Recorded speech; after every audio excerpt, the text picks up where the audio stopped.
All right, happy Monday, happy April, everyone. Are everyone's mics on? Yes. Let me see. Soobity doobity doo, everybody. How are we doing today? Hello. I apologize in advance for our impromptu show schedule today. I will take that 100% on me and me alone. But we have been elbow busy at deep. work. If this was an R-rated show, I would say something else. But we have been elbow deep in preparations for Landon Donovan tomorrow. Oh, yeah. Diego and I have been setting up the tap room upstairs. Oh, Yeah, boy. geez, Danny, it's too soon. Hold on, let me get my band hammer out. Hold on. The wounds are... Time the him out wounds for are 5 seconds. No. Danny means it. Danny actually means it. Danny's He's not a good being person. facetious or any way. We were talking about it. It hurts. What happened hurts, but whatever. There is time to move on, and we go forward. That's all there is for that matter. But yeah, so Diego and I have been here since 2 o'clock, setting up for Landon Donovan event tomorrow, or if you're listening on Spotify and Apple Podcasts later today. Yep, and we're also creating some content that Dave is going to post as soon as we're done with this. Yes, because Aaron told him. Yes, not this Aaron. Thank you, Aaron. No, Aaron. I'm sorry. Yeah, that's on me. That's on me. Aaron. Aaron's like, what did I do? Other Aaron. I didn't know. I didn't say anything. But I just showed up. So all the books are here. The whole room is set up. Yep. We are very pleased and very excited for Landon to be here tomorrow. That is an advanced copy of the book. We have your hardcover books if you are in the attendance coming. And notice that he has a bookmark, so we have been reading it. So you better read it too. It's a great read. I saw him just put that in there earlier. What are you talking about? It's a prop. It's a prop. No. I saw him reading. It has been lies really and cool. slander. And I can take you guys behind the curtain a little bit more next week, but this has been a really fun, really rewarding experience for me. Obviously working with Landon and his team on this, but also talking to some of his former teammates. Yes. And He's and had a lot of fun with friends. that. Yeah. And it has been you guys know it's not very often that I'm speechless and just I can't come up with the words to express how I feel about this whole project coming together. Networking is fun. Networking it's not just that, but as East Coast guys, talking about Landon, who's a West Coast guy and played for LA Galaxy and broke the hearts of many Red Bull teams over the years and all that. You get this picture of what you think he's going to be like, and talking with former teammates, former roommates of his over the years, to open your eyes to Landon the person, not from the fan base of Landon the enemy, has been extremely rewarding. And I do think reading the book and then talking with these guys has really opened eyes and given the full picture of who Landon Donovan really is. And that is the beautiful thing about putting events like this. That's about building these type of communities, and what you especially are trying to do here with podcasts and all the events upstairs. You get to show a different plane of the player itself. You know what I mean? And everybody else also, you are finding out yourself, which is very important. But you're also giving other people the chance. Not to toot my own horn, but I get into the weeds when it comes to soccer. And all of this stuff about Landon specifically that I never knew. But exactly, but those are the arguments we have here at the show all the time. You as a person that likes soccer, you see the numbers, you see all these other situations, but you never get the chance to delve into the personal part of that. So I will say, alongside that, I am not being paid at all to promote this. If you are coming to our event tomorrow, awesome. We're happy to have you. If you are not, and you're on the fence maybe about getting this book, please, I'm telling you, get it. It is a very interesting read on, whether you love him, whether you hate him. It goes without saying he is on the Mount Rushmore for U.S. soccer. It's appreciated, And you know what? It's a relatable book. Oh yeah, It's not a thing that you're seeing like some unattainable thing. No, it's a real person. It's obviously very soccer centric because that's his career. That could be a good. Not a book about soccer. Yeah, which is it's a book about life. Yes, and an outside view. Yeah, exactly. You know what? Well, no, we'll talk about it tomorrow. That's a pre-copy. I can't really say many things. Listen, Dave just mentioned a good question for him. What's his MLS Mount Rushmore? Yeah, that would be nice. I like that. Yeah. Wait, we gotta know. You know what? Maybe we have to jump on that one. What is our MLS Mount Rushmore? I do have mine. You have an MLS Mount Rushmore? I do have mine. I want to hear it. How many Colombians are on it? Hold on. All of them. All of them. When you put James Rodriguez, who played 2 games. All of them. No. No James. No James. I don't know. No, that's tough. It will be Anthony de Avila. Pitufo. El Pipa, of course. Lennon was a very big lead. El Pibe played for the Metro Stars. Sí. You know, back in the day. Damn it. No, Mutiny. He was played for the. He was in Tampa and Miami. Was in Miami? I thought he was Metro Stars. Oh, damn. Would you put a foreign star on it? Would you put Beckham on it? No, absolutely. He was the guy. Actually, to me, Beckham is like the initial one. spur. Yes, exactly. Of bringing people over. He saw the potential. He went into it. You know what I mean? So I think you have to qualify that then with. What is your? He's on the plaque. He's not on the. Yeah. What's your criteria in terms of is it biggest? People that put MLS on the map. Is it best players ever to be in MLS? Is it the best? I think we have to. It's a personal criteria. Like that's what we're talking about right now. We're just throwing it out there because it was impromptu. Okay. Who do you think are your 5 best players? It was Anthony Avila. To me, because he was at the very beginning of the MLS, one of the biggest figures then, and help, bring the Hispanic community into the MLS in those days. I would lean so heavily to the OG MLS. It's like I'm thinking. No, because I would also throw. That's the thing is, I was never in touch with the OG. Right. I would have thrown Son in there now. You know what I mean? I think it's too. I don't know. I think it's too early. I think it's too soon. I do think. But I will think about it. And we had this conversation. And to your credit, you guys always say I never give you credit. You nailed it. I did not think Son would have the impact that he is having, both on the field and off. It's been especially incredible. Off the field. No, So because of that, but yes. Mount Rushmore has to have longevity. There has to have been playing for enough time. 4 people. By the way, also, side note, we are totally off the rails. We're not even 15 minutes into the show. Yeah, no, it's fine. In other countries, what do they say? That's why. Do they still refer to it as a Mount Rushmore? No. No. There is no such a thing as Mount Rushmore in other countries. They probably just say who would you top 5? Do they do top 3? Do they do top 5? Top 5. Top 5 players to shape the league that they're talking about. Okay. Yes. So mine would be. I would have to go with the first player ever signed to MLS, Tab Ramos. Yeah. Played for the Metro Stars. I think Beckham has to be in there. It has to, yeah. I think Messi has to be in there. Too soon. Again, it's personal, but that's what we're talking about. He could never play another game in the MLS, and the impact he has had for the finance and longevity and growth of the MLS. Yeah, no, but again, there's criteria. That's your personal one. It's valid. Like I'll accept it.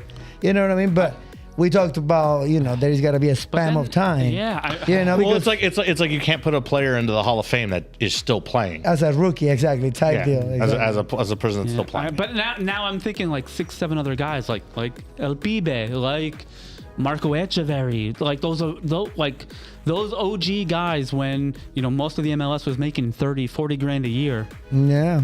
And they put that league on their back. Roberto Donadoni, one of my favorite all-time players, who came from AC Milan. And all I'm sitting here is thinking, who? Yeah, exactly. I'm out of touch. Like I'm in touch with now. It's like I'm thinking like Rooney came over and then he became a coach and Yeah, Rooney for me, no, not even close. And that's not a slight on him because most of his career was in England. Yeah. But yeah, Donadoni played for maybe the greatest club team in history with those early 90s AC Milan teams. Yeah. Came to the Metro Stars, and then even at his advanced age at that point, went back to Milan and still wound up playing for the Italian national team also. Yeah, one time. So, oh man, Preki is another one that he is, you know, I know it's the Landon Donovan MVP. Yep. Preki won 2 MVPs. Landon, I believe, only has 1. Exactly. So, I mean, if you think about it, like, you gave me yours, I gave you mine. But Aaron is neutral. Aaron really. I have 2. Yeah. I just have Donovan and Beckham. I can't really think of anybody else at that point. You make an argument maybe for Thierry Henry. But you see, this is the thing. Not necessarily. That's the thing. Like, Aaron was the one who suggested Beckham. That is what I believe Mount Rushmore's status is. You know, generational things, that somebody that was never there on that time, but still associates knows it because of this specific associates person. the player with the league. Yeah. You know what I mean? So that's the transcendency. Why is it too soon then for Messi? Because Beckham played and retired. You know what I mean? Messi is a 2-time MVP. Mm-hmm. He's won a title. He's won a League's Cup. I mean, what else is there for him? He's still playing. That's the thing. But that's you could still be. So like if you told me Spain, I would name Ronaldinho as one of my top. Is LeBron James on the Mount Rushmore for the NBA? I'm taking your criteria. He's been playing for 21 years. But he's still playing. But he's been playing for 21 years. Longevity. Longevity. He's been playing in the same league for 21 years. As anything else. Yeah. Time has to pass, my friend. You got to give time. And we will ask them, London. I'm taking that question. No, that's a great question. And then the 3 of us will do some research, and we'll have a good chunk of time between tomorrow? The end of the European seasons and before the World Cup, where we'll need. We'll try to figure it out. We'll learn MLS. Well, we'll do some MLS learning. I mean, MLS will still be going on. So yes, but we can kind of formulate a better plan for that. Anyway, let's get to it. FA Cup weekend after we return from the international. Oh, we got to talk about the and it's over now. It's over. We're done. Now on to the MLS. So let's take international. Let's talk about the U.S. national team. Yeah.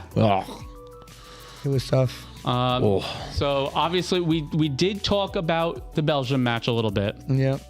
And then following that was a 2-0 loss to Portugal. Of which one of the players who was trash talking prior to the match did score on the USA. Yes. Joao Felix. Yep. Yeah. Stepped up. Backed up the trash talk. God damn it. So I'll leave the floor to you guys. After this March window, what are our thoughts about this squad that was in this window, and what are your thoughts about moving forward for the World Cup? I mean, my thoughts are the same as they were before they went on that 8-match winning streak. The USA is still a 3.5-star team that's making the World Cup because they were playing it. They get in. I don't think if you put them into the group stages that they were supposed to be in, I don't think they make it in.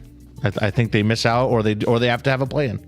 Okay. It's very tough. Again, I don't want to be super critical about it, but it's as a person from the USA, I watch the USA and I'm just like, it doesn't match the quality of play that you see from the Europeans from anything. I don't think that's a hot take.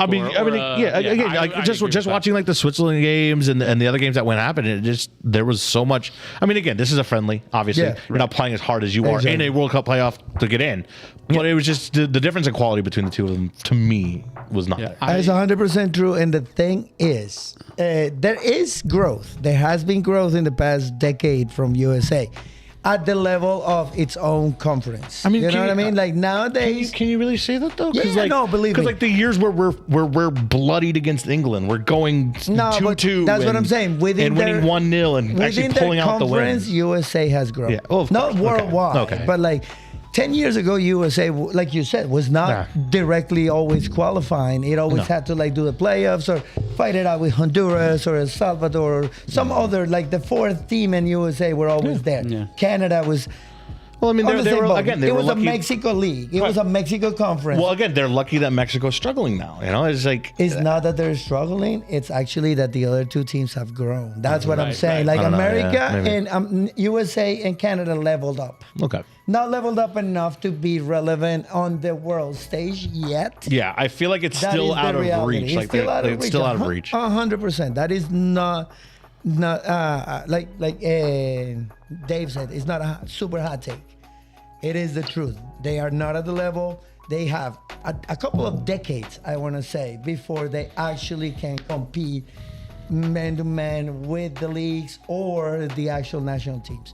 But the growth has been there, Yeah. and there has to be some. I mean, it's weird. You see it in their young, Expectations. right, like you said, you see it in their young teams, Yeah. right? In the under under 14, under 15s, under 21s, they play really well. But when it comes to like the men's national team, it's just that it feels like that step is still there that they need to take. It is Yep. still. It is No, still there. I agree with that. I think I also, I for the first time in my life have looked back before this window Yeah. because every World Cup cycle, Yeah. we look at these last couple sets of friendlies, and if a result doesn't go the way we like it, we panic, myself included. I mean, Yeah. I distinctly remember having this conversation right before the 2022 World Cup in Qatar of, hey, we're in our last couple of friendlies and we're still experimenting. What the hell is going on? Like, why are we doing this?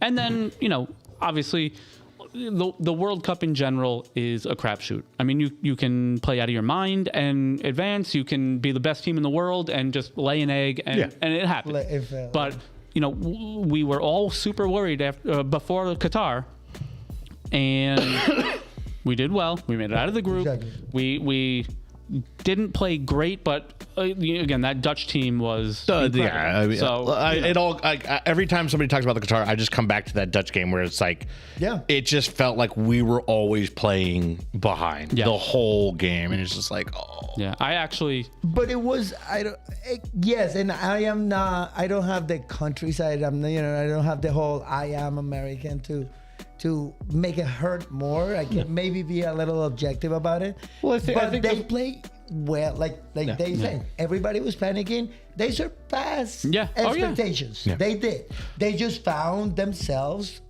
in front of a team that was that much better than them. Like you said, they were playing catch up.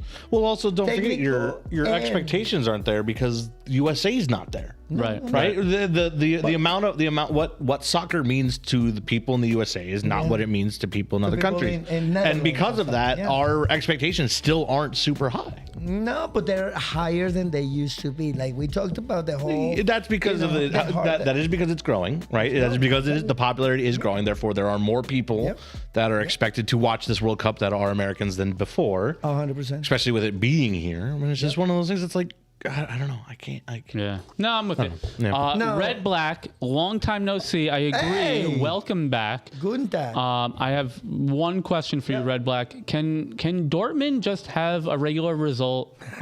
90th plus 4, 90th plus 8. Scoreless with Stuttgart, and then they scored in the 94th and 96th minutes. Goals from Adeyemi and Julian Brandt, and on paper it looks great.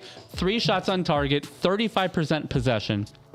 But they get all 3 points away from home. So cheers to Red Black and to BFAB. Looks like Arsenal's last game. Yeah. Hey, they know how to make it exciting. It really. That's it. This is what I say with Matt, our local, Hudson Valley Baruchian supporter. They never make it easy.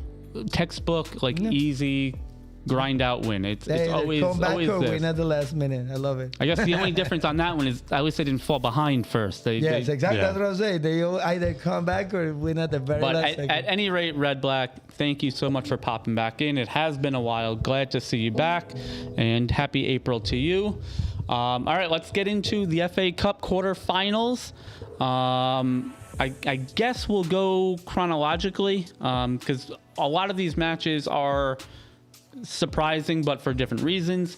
Man City hosting Liverpool in the early match. I believe that was a 7:45 kickoff for us here in New York.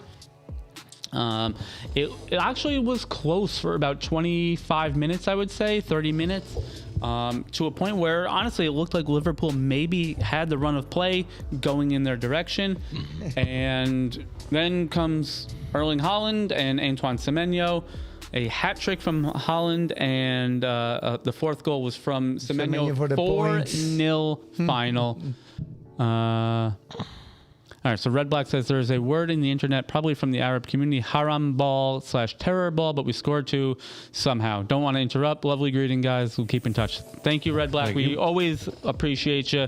Sir. Yeah, we're looking forward to more Dortmund. Actually, was emailing back and forth with the BFAB Americas people, see what we can get going for the 26-27 season. Oh, So. yeah. No, coming back to the game, dude. Liverpool did not look any good. No. They look tired. I thought I thought they were good early, and then that first goal happened, and they just imploded. No. That was an implosion. But from the very beginning, it was tired, choppy. They were playing catch up. Salah was playing messy. Like it was. Oh no, Salah was horrendous. And I am he a missed Salah that- fan. and he You missed know that I'm a Salah penalty. fan. Yeah, and he missed I the- couldn't believe the way he was playing. But all right, it was a beating. don't Haaland know. rocks. City wins again. Speaking of beatings, Cheers, Cameron. We love you, man. Chelsea hosting Port Vale. I mean, there's no surprise. Cool. They play City next. Let's hope they play keep up City. this momentum. No, they don't. Let's in win the by league, yeah. one. They play City yeah. next in the league. 7-0. I'm not even going to go through all the names. It happened. But a great run for Port Vale. Yes. I believe they are a League One side. That's what I was going to say. So for them to make it to the be talking quarterfinals, cheers to them, Yep. and we'll see you next year. about. Yeah. All right, Southampton hosting Arsenal. This one, again, a big surprise. Similar, actually, to, like you said, to the Dortmund match.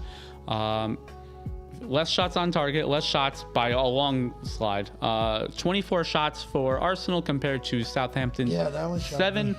Only 36% possession for Southampton. But, like we said, they got him when it mattered.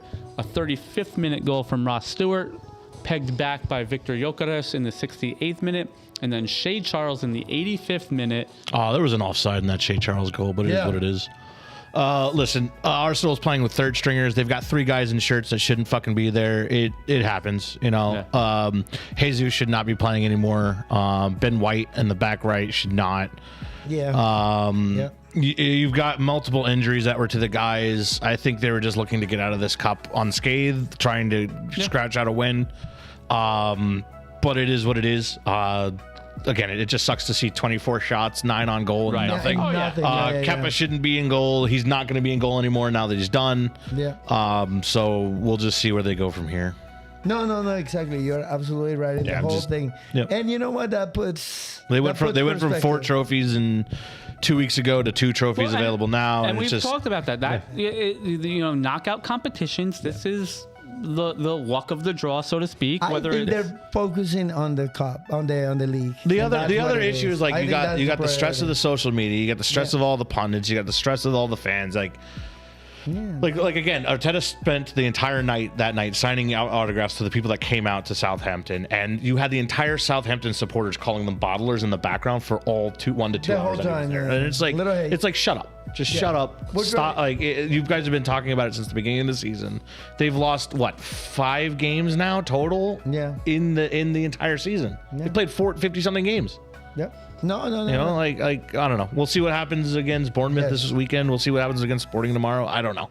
I think I'm at the point where I just say forget the cups. Yeah. Take the days off. Take the league. Take the days off and take the league. I don't care. yeah. Yeah. All right. I can tell you that everybody's getting that point. And the Yeah. final quarterfinal, this match was on Easter Sunday. Leeds United traveling to West Ham, and Leeds went up 2-0 thanks to Tanaka goal in the 26th minute and a DCL penalty in the 75th. And in stoppage time of the second half, 2 goals from West Ham. Mateus Fernandes in the 93rd and Axel Disasi in the 97th restored the match. Went to extra time. Actually, Tati Castellanos, I watched this game in its entirety. Tati Castellanos did score in extra time, but was ruled offside. Oh. Rightfully so. But a nice little finish from him after a goalkeeping mistake, like I said, called back. And Leeds advances on penalties 4-2. A couple terrible penalties from West Ham. Yeah. And actually, Leeds United had to sub their goalkeeper in the second half. I'm sorry, I take that back. West Ham had to sub their goalkeeper in the second half, and he saved the first penalty that he faced. Let's go.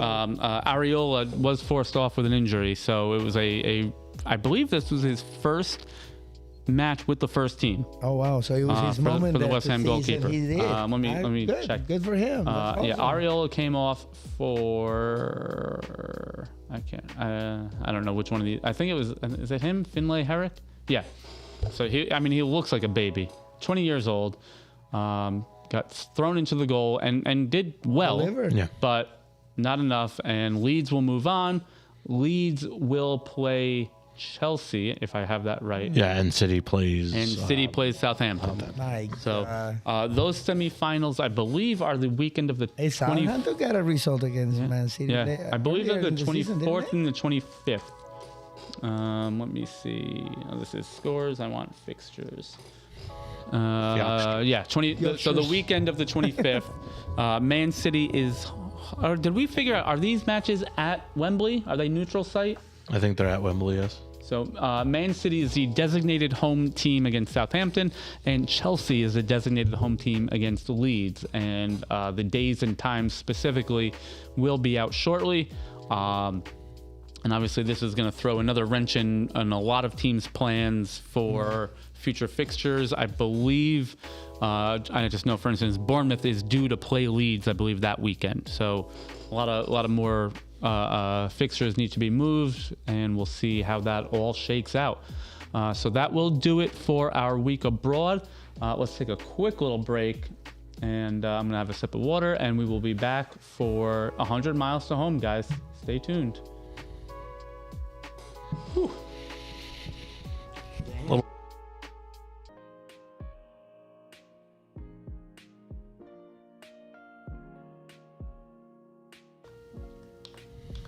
All right, welcome back to A Soccer Fan Walks Into a Bar. I've got Scoobity Doobity Doo. No, Super Doobie Doo. Yeah. Super Doobity Doo. There you go. Next week, we can let you guys all behind the curtain, and We'll you'll learn, know what we'll we're talking learn. about. But I got Diego and Naz here beside me.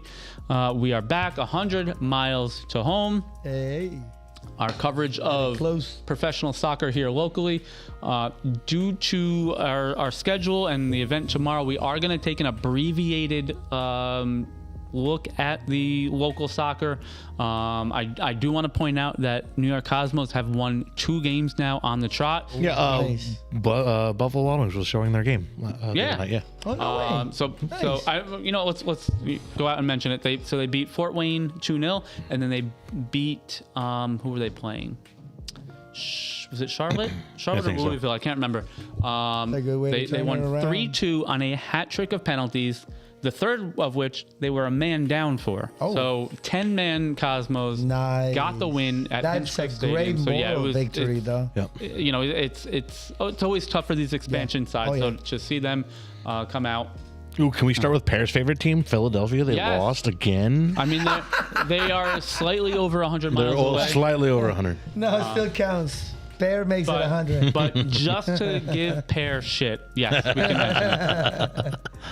No, let's go right over to Red Bull.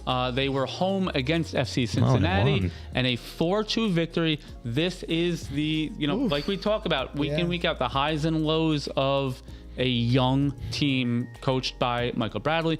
Julian Hall, the 17-year-old, did score again, as did Emil Forsberg, Kyle Smith, and Mohamed Sofo in the 93rd minute. But you know what? This is the last year I give a pass for that. The whole ups and downs. You need to settle sometime. Well, but here Last year was the same. And it was agree. great, but When your one of your main linchpins is a teenager, Your average age is you're 21. You're gonna have 2 those years issues. He's been the linchpin, and he's, No, Julian Hall is his first year. Oh, this is Yeah. Oh, so they have That to settle being said, and stop. they have seasoned vets like Emil Forsberg, like Choupo-Moting. So yes, there should be that, but again, I mean, we see it with senior teams that have plenty of age. You have your ebbs and flows to a season. Obviously, with a team like this, it's going to be more drastic. The highs will be even higher. Absolutely. The lows will be even lower, and we saw that with what was it, 7-0, 7-1. Yeah. So, but like I said, cheers to Red Bull for getting the result at home. And they will hopefully, for their sake, continue moving on. Yep. Also at home, 1-1. Yes, this match was in Queens at Citi Field. St. Louis NYCFC, right? Yep. NYCFC hosting. Where am I? Wrong week. That's the Colorado match. That's April. That's March. That's April. There we go. Here we go. Home against St. Louis. A 50th minute goal from Hannes Wolf. They had all of the run of play. They kept pushing. They had a couple chances late to really ice this, and they didn't. And I'm watching the game, texting my brother who's at the game, saying, they're going to regret this. They're going to regret this. They're going to regret this. And 96th minute, Brendan McSorley levels things. And this is, first of all, only their second shot on target. Easy. But this truly was a scenario of 2 points lost. Is he related to McSorley, the football player? There's a football player with that same. Never mind. McSorley is a pretty common name. Yeah. Maybe. That's my daughter's favorite football player. He's never played a minute of NFL action. Okay. He just became famous for something. For Brendan McSorley. He's from Randolph, New Jersey. Oh, Look at that. He played for Red Bull's U23s. What a jerk. FC Motown. Yes. They play in the U.S. Open Cup almost every year. Speaking of which, U.S. Open Cup, Tuesday, April 14th, Westchester SC is hosting New York City Football Club. Oh. So we're doing a field trip, right? Field trip indeed. I am waiting from... We're taking the CDU Newburgh truck? Next Tuesday. Yes, the 2013 Nissan Sentra. Let's go, baby. The CDU mini school bus? Yes. But no, I'm excited for that. This might actually be the first away NYCFC game I've ever been to. Okay. Nice. So Let's do it. Yeah. Is it technically an away game if it's still in the same state? Westchester SC is the home team. It's at their stadium in Mount Vernon. So Mount Vernon. Yeah. All right. Over to the women's side. Gotham did get another goal finally, but they did lose at Kansas City Current. Jaden Shaw in the 29th minute to put Gotham ahead. Dabinia and Michelle Cooper for Kansas City.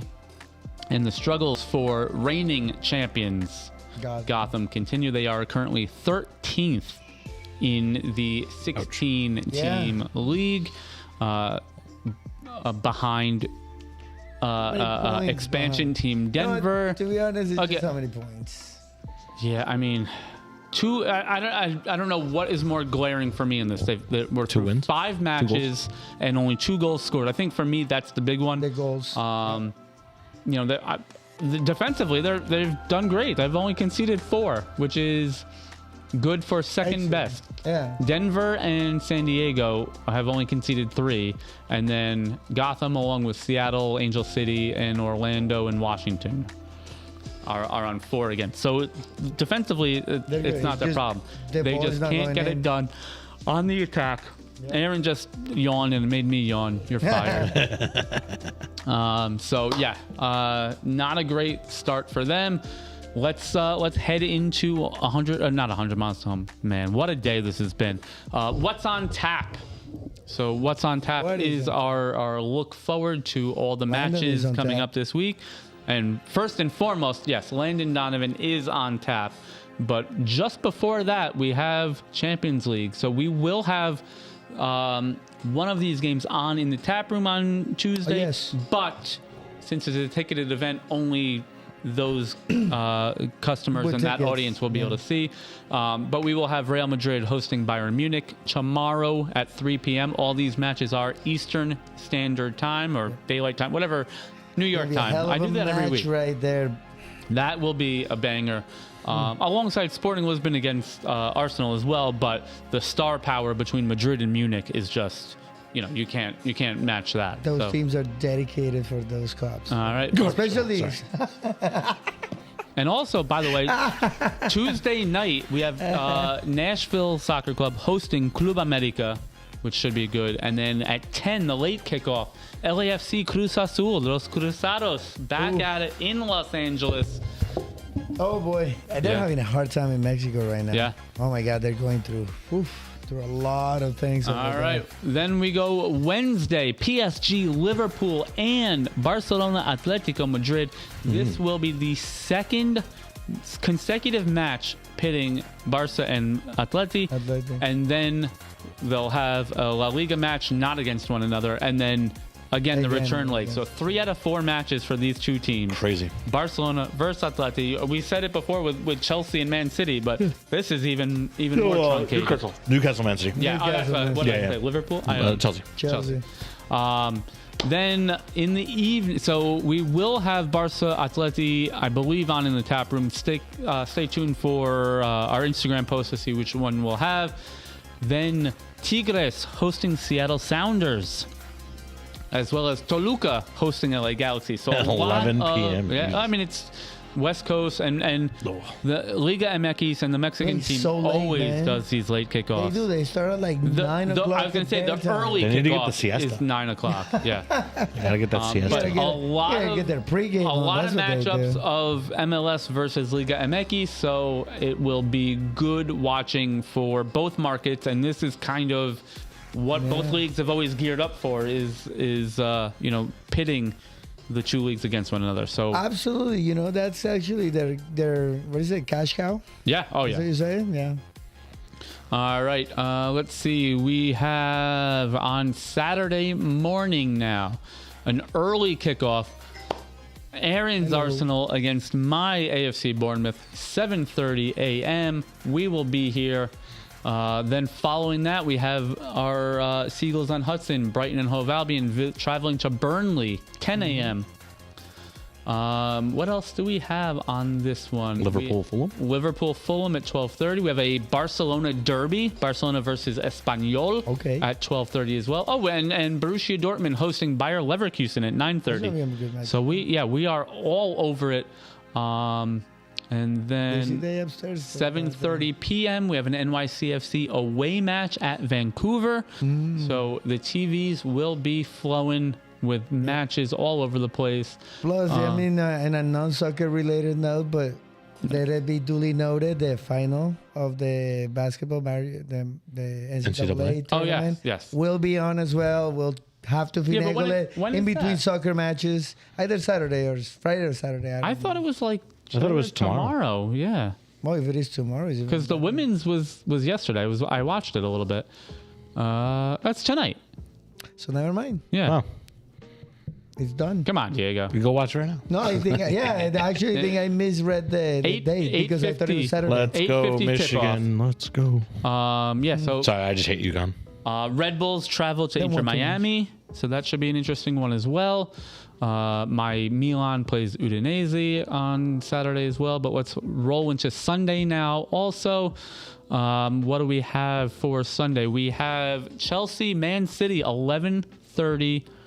Another one that Chelsea is, after better win, man. After their last couple of results in the league, they are going to be desperate for points, as is Man City, to see if they can catch up to Arsenal. I see the nodding in my periphery here.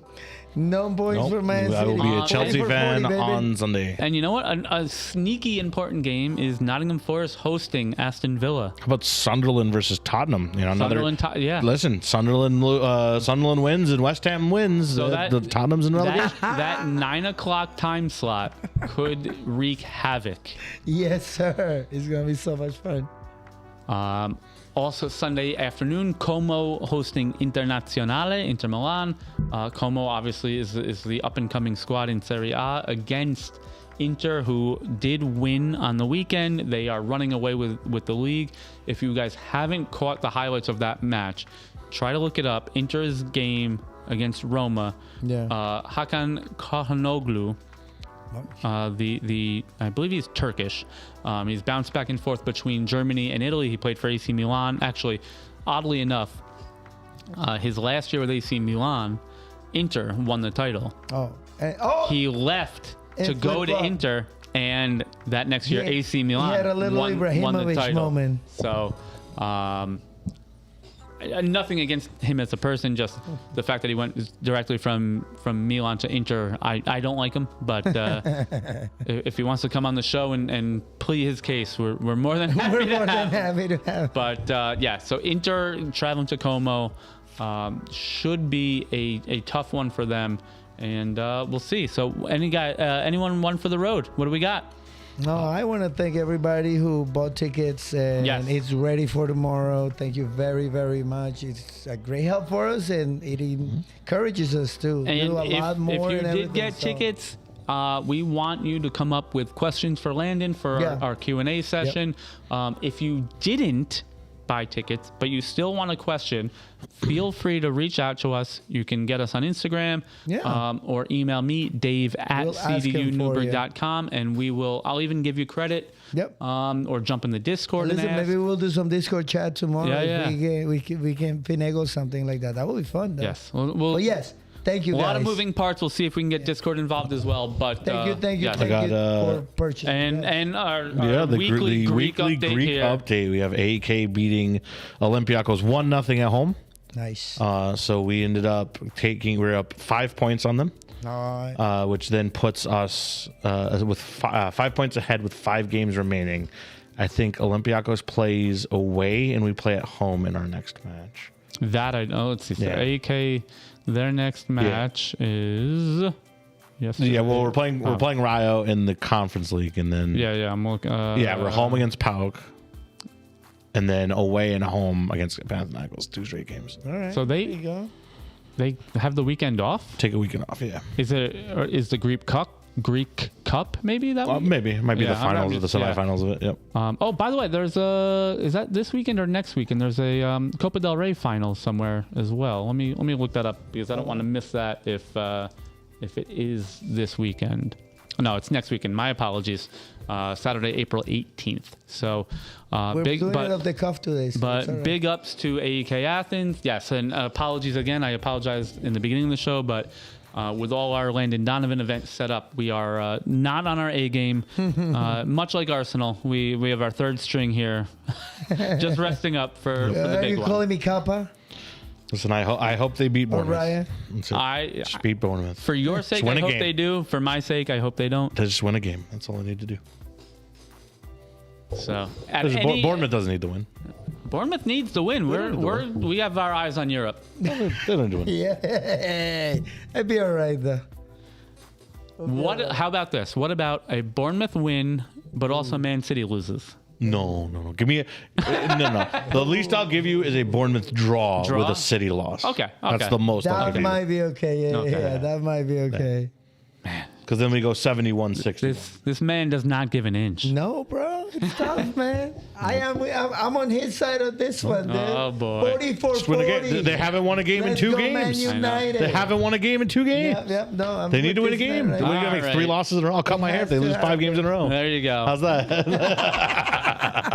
All right. That is going to do it for us this evening. A little bit shorter of a show. We do have some more setup to do for Landon tomorrow. Like I said, if you have a ticket already, we look forward to seeing you tomorrow evening. If not, check out our socials. We have plenty of content already done up and ready to go, as well as we will have our videographer and photographer in the house tomorrow for the event. So we're all looking forward to that. This has been... Aaron will be joining us. Yes. Aaron, man. Yeah. Yep. So again, take you guys behind the curtain. I've been reaching out and talking with Landon's team since August to make this happen. So just to ask him what's his favorite color is. Just to ask him what his favorite color is. That's all he wanted to know. Yeah. That's all he needed to know. It started like that, and look what happened. Beautiful. Landon, what's your favorite color? Landon. So yes, it's one of the, again, we talked about it a little bit last week. I don't remember if it was on the air or just the 3 of us hanging out talking, but it's one of those things where like it's still not real. Maybe Thursday, Friday after it's all done and we can kind of like take a post-mortem of the whole thing. Then I'll be like, oh shit, like we did this, man. Yeah. So, but again, I can't do it. First of all, I can't do it without either of you guys, and I can't do it without any of you guys in our audience. So thanks again for your continued support. Yep. Get us on Instagram. If you're on YouTube, if you're on Twitch, like, subscribe, and share. get us in the Discord or send me an email, dave@cdunewburgh.com. Check out our website, www.cdunewburgh.com. And thank you so much. We will see you tomorrow or during the week for our watch parties. Have a good one. And Be cheers. well, everybody.